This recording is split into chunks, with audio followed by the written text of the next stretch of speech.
একজন সাহাবী এসে নবী সাল্লাল্লাহু আলাইহি ওয়াসাল্লামকে বলেছিলেন যে আমাদের বাসার পাশে একজন মহিলা আছে, প্রচুর ইবাদত করে, কোনো নামাজ মিস নাই, কোনো নফল রোজা মিস নাই, খুবই পরেজগার, খুবই মুত্তাকি, খুবই খুবই উঁচু লেভেলের মুত্তাকি একজন মহিলা বলে মনে হয় আমাদের কাছে। কিন্তু তিনি তার প্রতিবেশীর সাথে ঝগড়া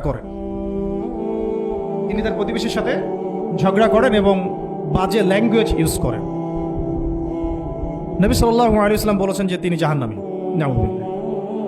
আরেকজন মহিলা সম্পর্কে বক্তব্য এসেছিল, আরেকজন সাহাবী বলেছেন যে আমাদের বাসার পাশে একজন মহিলা আছে, তেমন কোনো নামাজ, খুব বেশি ইবাদত করেন না, কিন্তু তার আখলাক চরিত্র খুব নরম কোমল।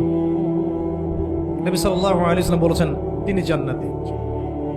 তাহলে আমরা এই হাদিসটা থেকে বুঝতে পারছি যে আমলের মূলনীতিটা আসলে কি। আমল মানে এই না যে একেবারে সবসময় আমাকে নামাজ রোজা হজ জায়গাতেই ফোকাস করতে হবে, আমার আদাব ও মুআশারাতটাও অনেক বড় ব্যাপার।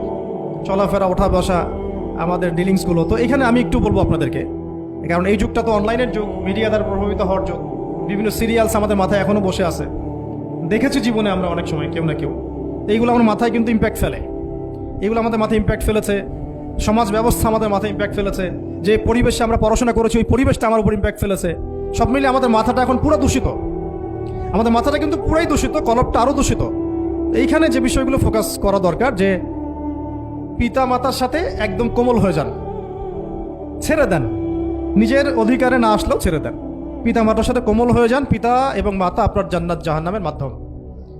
যদি স্বামী থেকে থাকে, স্বামীর প্রতি নরম হয়ে যান, তাকে ছাড় দেওয়া শিখেন। সবচেয়ে বড় কথা, তাকে মহব্বত করা তো অবশ্যই জরুরি, মহব্বতের চাইতেও বেশি জরুরি স্বামীকে বিশ্বাস করা এবং তাকে সম্মান করা। এমন কোনো কথা এবং কাজ না করা যেটা স্বামীর গায়রত বা ব্যক্তিত্ব আঘাত করে। আমি পয়েন্টটা হয়তো বুঝাতে সক্ষম হয়েছি। ভালোবাসা অনেক গুরুত্বপূর্ণ বিষয়, ঠিক আছে, কিন্তু ভালোবাসা শুধুমাত্র একমাত্র গুরুত্বপূর্ণ বিষয় নয়। আরো গুরুত্বপূর্ণ বিষয় হচ্ছে বিশ্বাস, সম্মান এবং আনুগত্য। বিশ্বাস, সম্মান এবং আনুগত্য। এখন বলতে পারেন যে আমার স্বামী আমাকে অন্যায় কাজে আদেশ করলে কি আমি আনুগত্য করব? কখনোই না। যখন স্বামী আপনাকে কোরআন সুন্নাহর দিকে আপনাকে ধাবিত করবেন, তখন আপনি তার আনুগত্য করতে বাধ্য, এবং এটা আপনার জান্নাতে যাওয়ার মাধ্যম বটে। এই হাদিসটা খুব ভালো করে মনে রাখতে হবে যে এই পৃথিবীতে কেউই আল্লাহ পাকের পরে সিজদা পাওয়ার যোগ্য না। এমনকি নবীদেরকেও আল্লাহ পাক সিজদা করতে বলেন নাই, কিন্তু সেই নবী আমাদেরকে কিন্তু বলেছিলেন যে যদি আল্লাহ পরে কাউকে আমি সিজদা করতে বলতাম, তাহলে আমি স্বামীদেরকে সিজদা করতে বলতাম। এটাকে তসলিমা নাসরিন স্টাইলে বুঝলে হবে না। ওরা এটাকে এভাবে নিবে যে ইসলাম মেয়েদেরকে দাসত্বের শৃঙ্খলা আবদ্ধ করতে চাচ্ছে, হ্যাঁ, আত্মস্বাধীনতা দিবে না ইত্যাদি।